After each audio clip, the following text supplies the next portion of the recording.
Governor Arif Muhammad Khan നാളെ രാജ്ഭവനിൽ ഔദ്യോഗിക യാത്രയയപ്പ്. 29-ന് അദ്ദേഹം ഡൽഹിയിലേക്ക് യാത്ര തിരിക്കും. പുതിയ ഗവർണർ രാജേന്ദ്ര വിശ്വനാഥ് അർലേക്കർ ജനുവരി 1-നാണ് സംസ്ഥാനത്തെത്തുന്നത്. സത്യപ്രതിജ്ഞ 2-ാം തീയതി നടന്നേക്കും. ശനിയാഴ്ച വൈകിട്ട് 4 മണിക്കാണ് ഗവർണർ ആരിഫ് മുഹമ്മദ് ഖാൻ രാജ്ഭവൻ ഔദ്യോഗികമായി യാത്രയയപ്പ് നൽകുന്നത്. ഈ മാസം 29 വരെ അദ്ദേഹം ഗവർണർ പദവിയിലുണ്ടാകും. അതിനുശേഷമാണ് പുതിയ ഗവർണർ രാജേന്ദ്ര വിശ്വനാഥ് അർലേക്കർ കേരളത്തിലെത്തുന്നത്. ആരിഫ് മുഹമ്മദ് ഖാന് സർക്കാർ ഔദ്യോഗിക യാത്രയയപ്പ് നൽകുന്നുണ്ടെങ്കിലും എന്നാണ് എന്ന കാര്യത്തിൽ തീരുമാനമായിട്ടില്ല. മുൻ ഗവർണർ ജസ്റ്റിസ് പി സദാശിവത്തിന് മസ്കറ്റ് ഹോട്ടൽ വെച്ചായിരുന്നു ഔദ്യോഗിക യാത്രയയപ്പ് സർക്കാർ നൽകിയിരുന്നത്. സമാന രീതിയിൽ ആരിഫ് മുഹമ്മദ് ഖാനും ഉണ്ടാകുമെന്നാണ് സൂചന. അതേസമയം ഗവർണർ അതിനോട് എത്രത്തോളം സഹകരിക്കുമെന്നതും ശ്രദ്ധേയമാണ്. 29-ന് കൊച്ചിയിൽ നിന്നാണ് ആരിഫ് മുഹമ്മദ് ഖാൻ ഡൽഹിയിലേക്ക് പോകുന്നത്.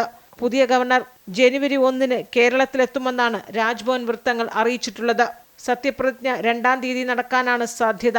ആരിഫ് മുഹമ്മദ് ഖാനും സർക്കാരും തമ്മിൽ നയപ്രഖ്യാപനത്തിലും സർവകലാശാല വിഷയത്തിലും ബില്ലുകൾ ഒപ്പിടുന്നതിനെ ചൊല്ലിയും പരസ്യപ്പോര് അതിരൂക്ഷമായിരുന്നു. പുതിയ ഗവർണർ രാജേന്ദ്ര അർലേക്കർ ഗവർണറായിരുന്ന സംസ്ഥാനങ്ങളിൽ വിവിധ വിഷയങ്ങളിൽ സർക്കാരിനെ പരസ്യമായി വിമർശിച്ചിട്ടുള്ള പശ്ചാത്തലമാണുള്ളത്.